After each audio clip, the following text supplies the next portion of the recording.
The Lord chooses. And the purpose of that choosing, the purpose of that calling is twofold. The first one is to be with Him. And that is what we are doing. To be with the Lord. Why am I a Christian? The basic purpose of my calling is to be with Jesus in everything that I do. In my words, in my thoughts, in my deeds, to be with the Lord. To be with Him. That is, if someone were to ask us, why are you a Christian? I'm a Christian to be with Jesus. That is our basic calling. The basic purpose of our calling. To be with Him. And secondly, when I'm with Him, connected to Him, when I'm dependent on Him, when my words, deeds, thoughts match to His gospel, when I'm prepared first to be with Him and secondly to be sent out in the name of Jesus. 3 years the apostles did exactly that, to be with Jesus. They saw what Jesus did, they heard Jesus, they experienced Him through the ups and downs. Sometimes they went away from the Lord, came back. That is why I said in the beginning of the prayer, Lord, when we sit here, we feel we are accepted. Though we have gone away from you at times, we feel that we are accepted.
Dear Jesus, we thank you for granting us the grace to be with you once again.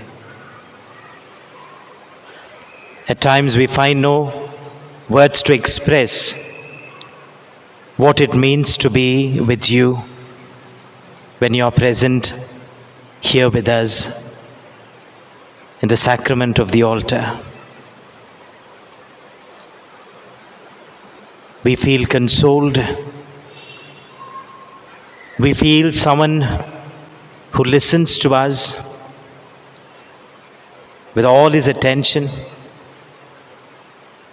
We feel that we are someone who knows us in and through. We feel we are forgiven. We feel we are loved. We feel that we are wanted. We feel that we are not a burden to you, because your words mean a lot to us. You are precious to me, and you are dear to my heart. The words at times we long to hear from our loved ones, we might fail to hear them. But here is the one who not only says it, but means it, that we are precious to him, that we are dear to his heart, and he loves us forever.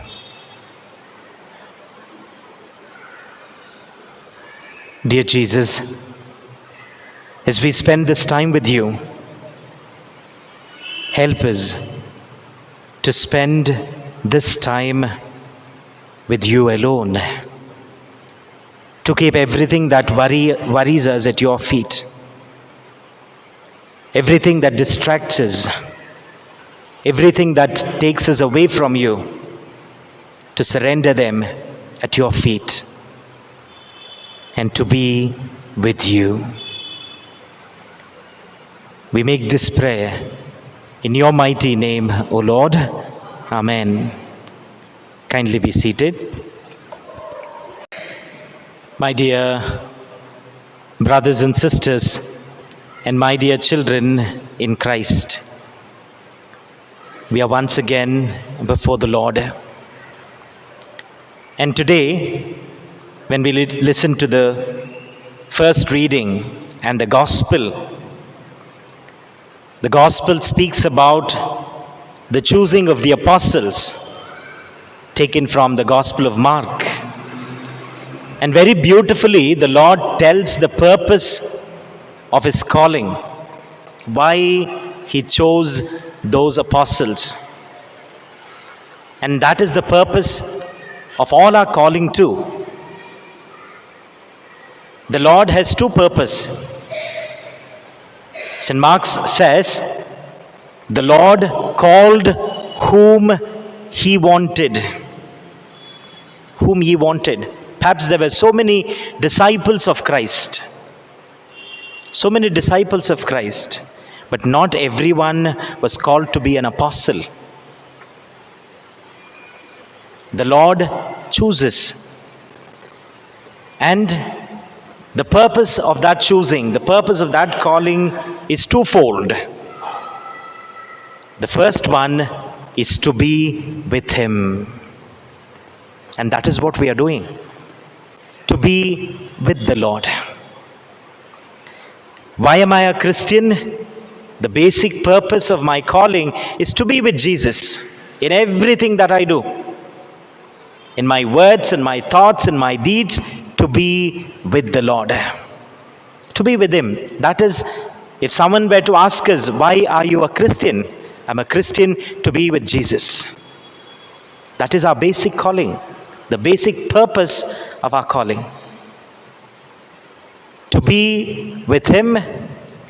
And secondly, when I'm with him, connected to him, when I'm dependent on him, when my words, deeds, thoughts match to his gospel, when I'm prepared first to be with him, and secondly, to be sent out in the name of Jesus. 3 years, the apostles did exactly that, to be with Jesus. They saw what Jesus did, they heard Jesus, they experienced him through the ups and downs. Sometimes they went away from the Lord, came back. That is why I said in the beginning of the prayer, Lord, when we sit here, we feel we are accepted. Though we have gone away from you at times, we feel that we are accepted again. We feel we are forgiven. We feel that we are loved. We feel that we are wanted. That we are not a burden. That we are not a burden. We feel that we are loved. When we look at the crucifix, the question, will anybody love me to this extent? And the Lord answers, to be with him and to be sent out in his name, the purpose of our calling. And today, as we sit with him, what is the lesson? What is the lesson? I always say, when we sit before the Lord, we sit before the Lord like the students. That is the meaning of disciple. In Latin, discipulos means student. And every time your children go to the school and they come back, when they were little, you ask them, what did the teacher teach you today? What did you learn? What did you learn? And we call Jesus our master. And we call ourselves disciples. And every time we come here, sit before the Master, spend our time with the Master. When we go out, we need to ask ourselves, what did I learn from the Master today? I was with the Master for about 1 hour, 2 hours, maybe for an adoration, for a day of recollection, for a retreat, maybe a week.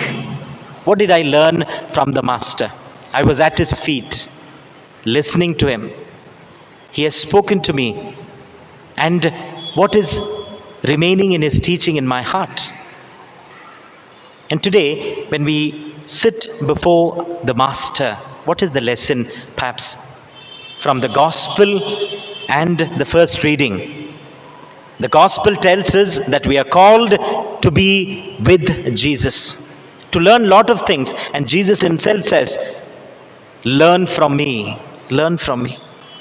A very great calling, an invitation, learn from me. For I am meek and humble of heart, he says. And today, as we sit before the Sacred Heart of Jesus, what is the message? The message perhaps comes from the first reading of the day. Sometimes we find it difficult to do good, and somehow we do it. But less said the better about the situation when our goodness is seen as evil, when our goodness is taken for granted. When we do good, we are accused of doing bad.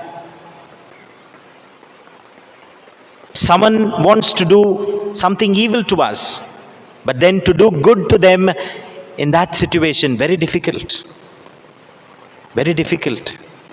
And Christ has taught us by example. When he was being crucified, he was praying for them. Not easy. Not at all. Very especially in our own family. When your good deeds are colored as bad or with evil intention, that is what even our blessed, our patroness, Mother Teresa would say. When you do good, people will accuse you of ulterior motives. You know why you're doing this good deed? Maybe something inside your heart. We have heard that. We have gone through that. When you do good, that is attributed to evil intention. And to do good at that moment, very difficult, not easy. And we have that lesson coming very powerfully from the first reading of the day today. Very powerfully. We have Saul. Saul is in search of whom? is in search of David, to kill David. And David is very much aware of the intention of Saul. But then the Lord decides it the other way. Saul is in a cave and David catches him. David catches him. It is like the Lord telling in the Old Testament, I will give your enemies into your hand.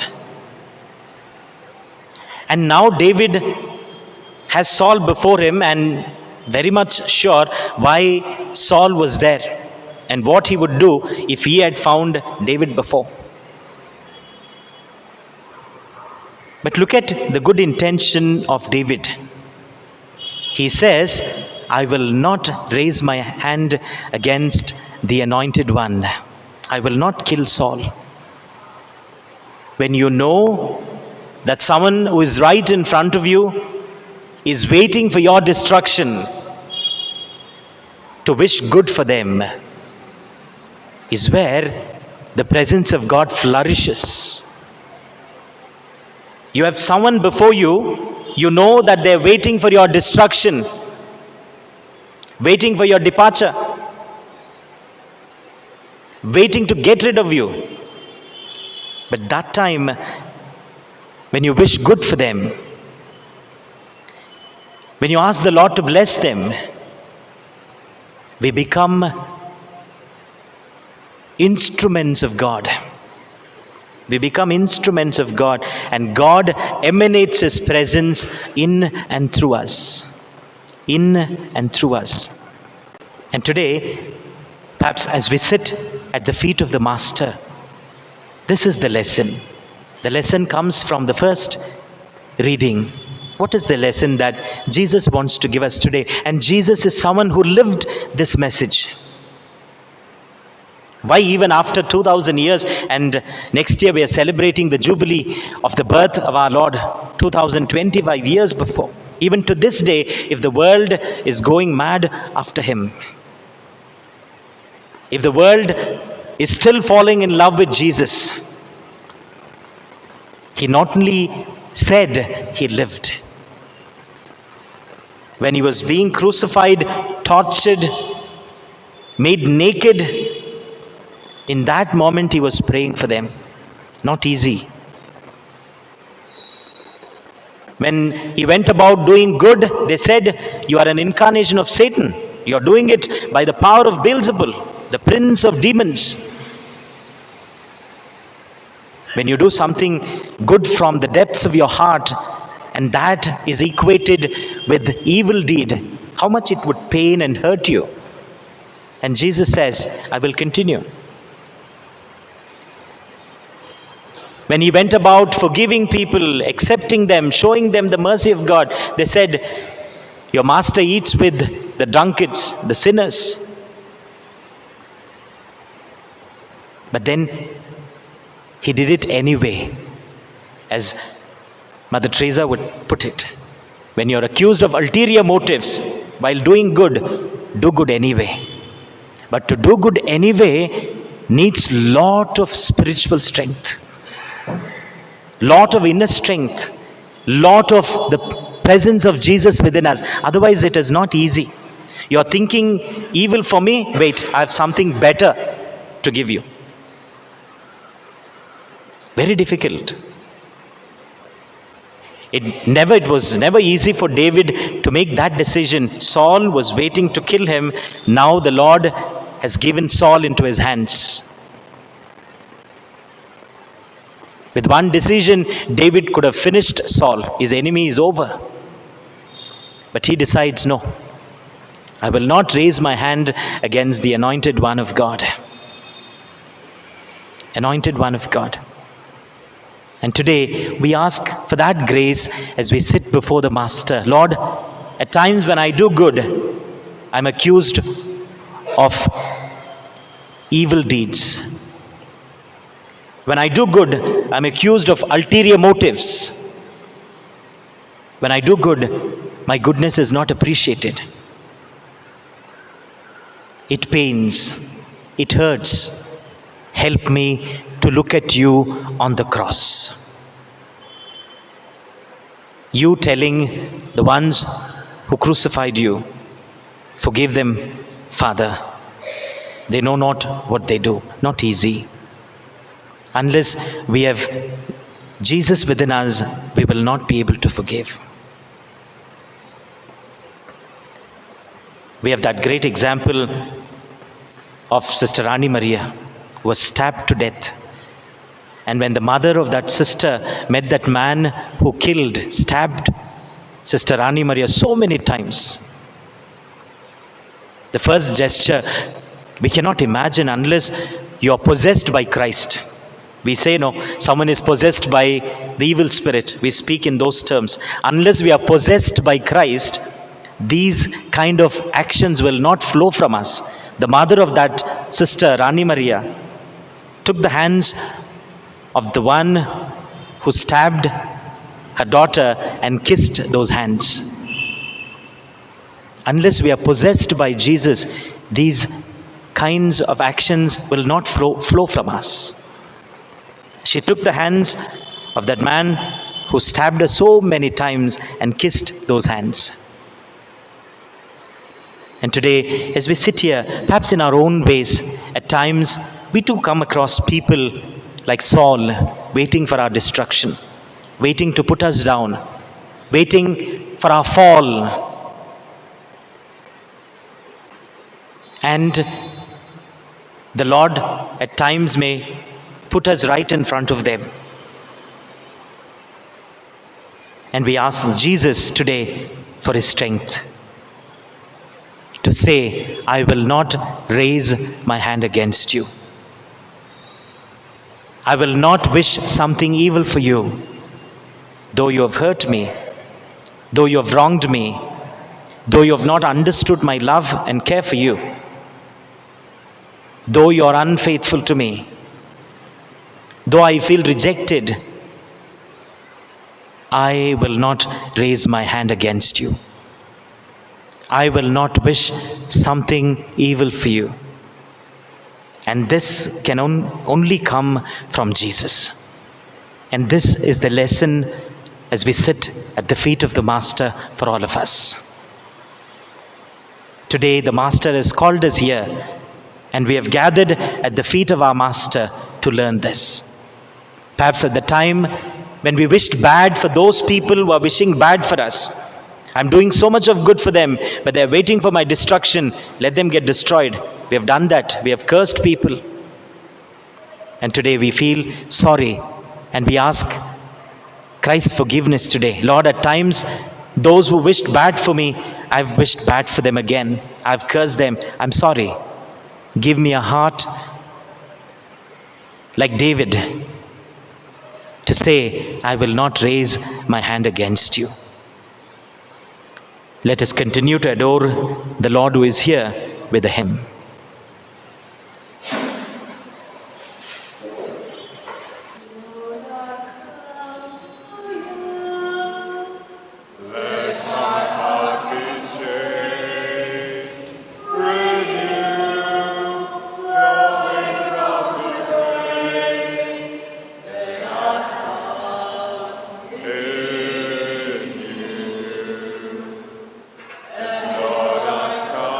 To know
leads me on by the power of your love.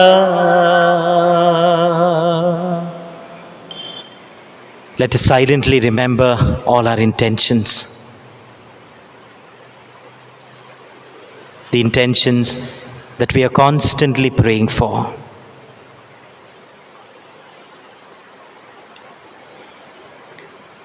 As you remember all your intentions, remember those who are sick.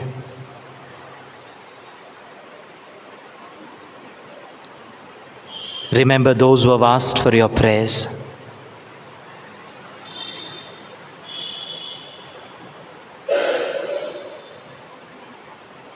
Before we receive the blessings from our Savior, we spend a few moments in silence, thanking Him, offering all our petitions to Him in silence.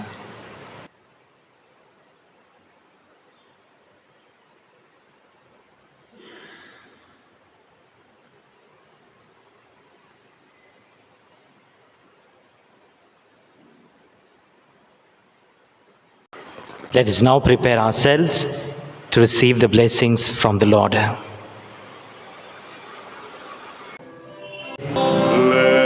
all bow in adoration to this sacrament so great. Here is new and perfect worship. Holy, almost senses cannot grasp this power. Faith must serve to compensate. Glory, honor, adoration.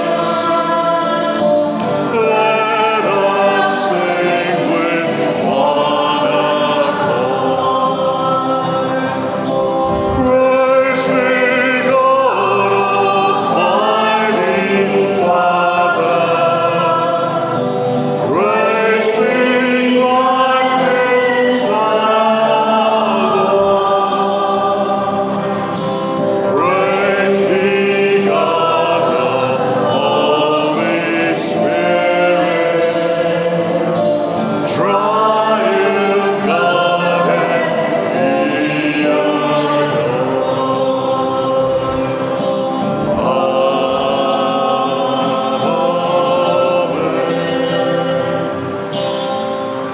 Let us pray.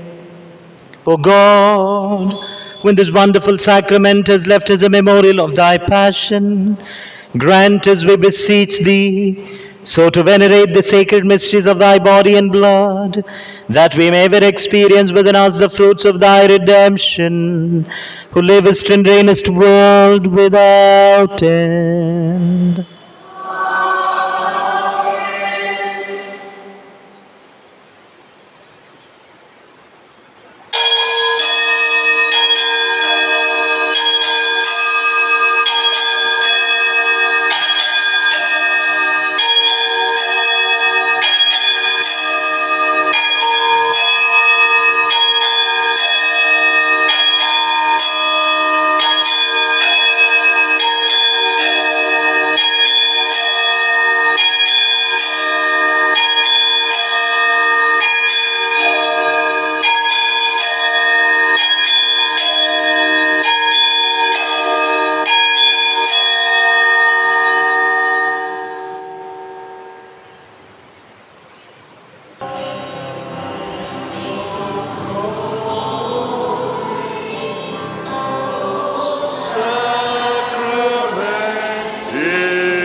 sacrament most holy, O sacrament divine, all praise and all thanksgiving be every moment thine. O